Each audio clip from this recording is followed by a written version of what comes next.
Précis légal, l'usufruit. Alors, usufruit, c'est une très ancienne notion juridique qui reste d'actualité de nos jours, principalement dans le droit de l'héritage. Hein. C'est surtout là qu'on le rencontre. Alors, l'usufruit, sa définition, c'est que c'est un démembrement du droit de propriété. Normalement, quand tu es propriétaire, tu as absolument tous les droits sur ta propriété. Et là, on n'a que certains aspects. C'est pour ça qu'on dit un démembrement du droit de propriété qui donne à son titulaire d'utiliser la chose et d'en percevoir les fruits. Le droit d'utiliser la chose et d'en percevoir les fruits. Alors, ce qui en termes romains, car c'est une notion qui nous vient du droit romain, comme on l'a vu pour les arts, notre droit est d'origine notamment romaine. L'usufruit fait intervenir une notion romaine d'usus, qui signifie utiliser la chose, et de fructus, qui signifie percevoir les fruits.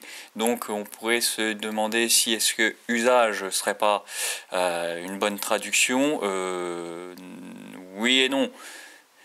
Usus a pu donner usage dans le langage français, mais le droit d'usage est une notion juridique à part, qui signifie percevoir les fruits dans la limite de ses besoins. Alors que avoir l'usus d'un fruit, avoir l'usus d'une chose, c'est pouvoir en percevoir les fruits de manière illimitée.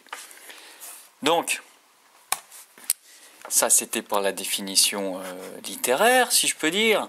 La définition juridique, donc dans le Code civil, le livre 2, des biens et des différentes modifications de la propriété. Le titre 3 de l'usufruit et de l'usage de l'habitation, donc c'est souvent pour ça aussi qu'on le retrouve en ce qui concerne l'héritage. Chapitre 1er de l'usufruit, donc article 579 à 581, et ça se termine par la section 3 de ce chapitre 1 à l'article 624, donc ça fait une bagatelle de 24, 40, un peu plus de 40 articles. Donc c'est très encadré par la loi. On ne va pas rentrer dans les détails de tout. Ce n'est pas un cours de droit. Dès que je peux, je le dis. Ce n'est pas un cours de droit. Ça ne vous dispense absolument pas d'aller voir les textes. Et bien au contraire. Donc chapitre 1er de l'usufruit, article 579 jusqu'à 581. Donc c'est la définition juridique. L'usufruit, c'est le droit de jouir des choses dont un autre a la propriété, voilà, comme le propriétaire lui-même, mais à la charge d'en conserver la substance, ce qui n'est pas le principe d'une location par exemple. Il peut être établi par la loi ou par la volonté de l'homme, c'est-à-dire encadré par les textes de loi qu'on verra succinctement, parce qu'ils sont très concis, ou par la volonté de l'homme. Il y a des contrats d'usufruit ou tout qui réglemente l'usufruit dans le cadre de la loi, mais ça peut être plus spécifique. L'usufruit peut être purement, ou à certains jours, ou à condition, donc purement et simplement, donc d'une manière générale, à certains jours, ou à condition. Et il peut se faire sur toute espèce de bien, meuble ou immeuble. Voilà, ça c'est la définition juridique de l'usufruit. Par la suite, section 1, des droits de l'usufruitier, donc des articles 582 à 599. Donc l'usufruitier a le droit de jouir de toute espèce de fruits. Les fruits naturels, c'est les fruits qui sortent spontanément de la terre, et le croît des animaux.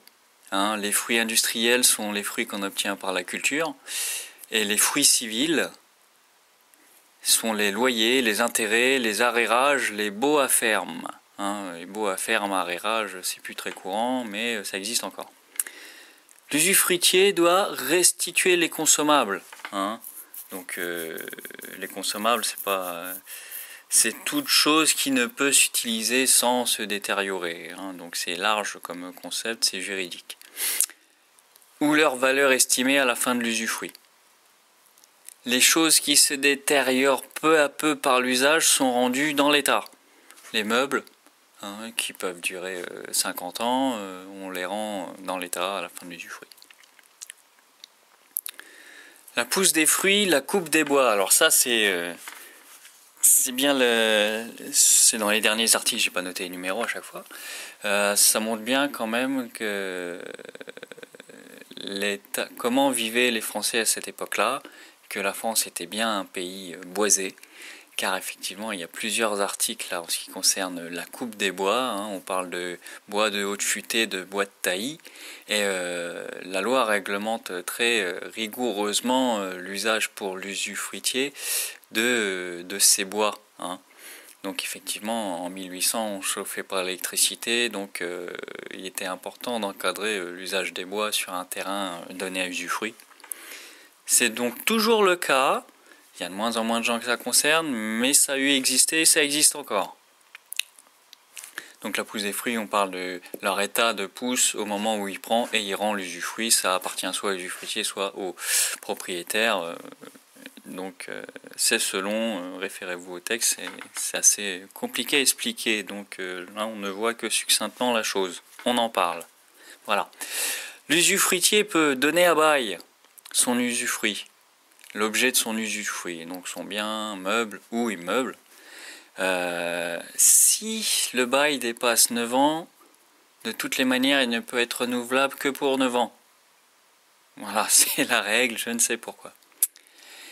Il peut vendre ce droit, il peut le céder à titre gratuit. Les servitudes, les mines et carrières, les alluvions sur l'objet de l'usufruit, bon voilà, c'est un terrain, hein, clairement. Les mines déjà ouvertes bénéficient à l'usufruitier, hein. Si les mines sont ouvertes après qu'il en prenne possession, qu'il rentre dans son droit d'usufruitier, il n'y a pas droit, ou alors il faut qu'il demande l'autorisation, etc.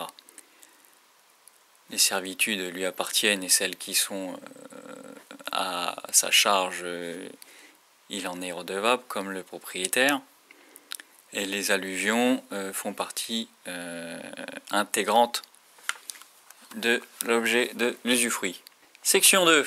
Des obligations de l'usufruitier. Hein, de 600 à 616. Bon, c'est un peu plus restreint, mais il y en a. Donc l'usufruitier prend les choses dans l'état où elles sont, dresse un inventaire des meubles et un état des immeubles. Ça, faut le savoir. L'usufruitier donne caution.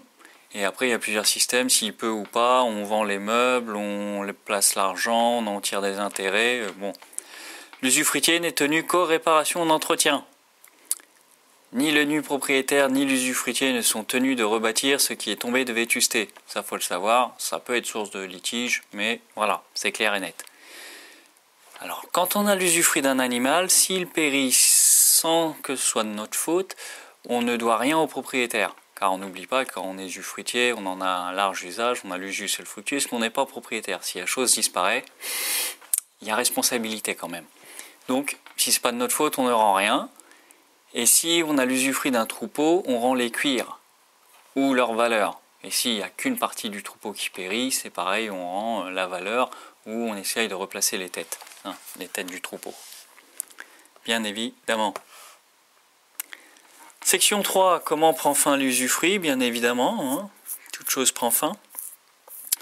Donc par la mort de l'usufruitier, évidemment.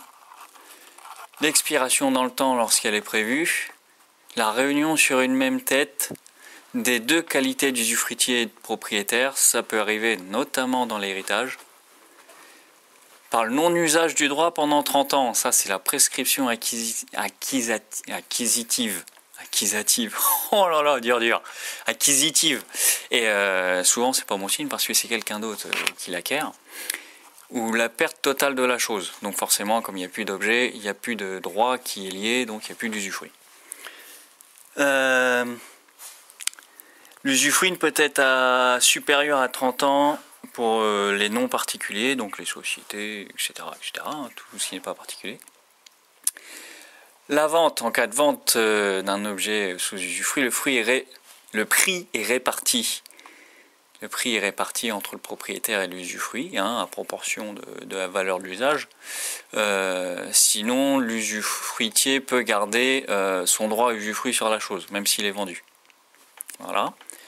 L'abus de jouissance par dégradation ou dépérissement. Là, effectivement, si on fait que des conneries et qu'on ne peut plus utiliser la chose, l'usufruit prend fin, sans compter les responsabilités dissolues. Donc, si l'usufruit sur un domaine où il y a un bâtiment est détruit, l'usufruitier peut garder la jouissance du sol et des matériaux.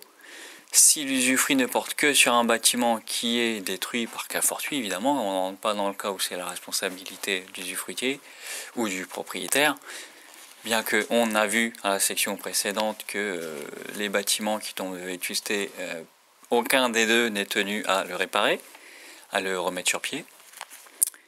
Donc si l'usufruit ne porte que sur un bâtiment, il ne reste plus rien à l'usufruitier, puisqu'il n'y a plus d'objet du droit à usufruitier. Il n'y a plus d'objet du droit à usufruit, donc forcément il y a extinction du droit.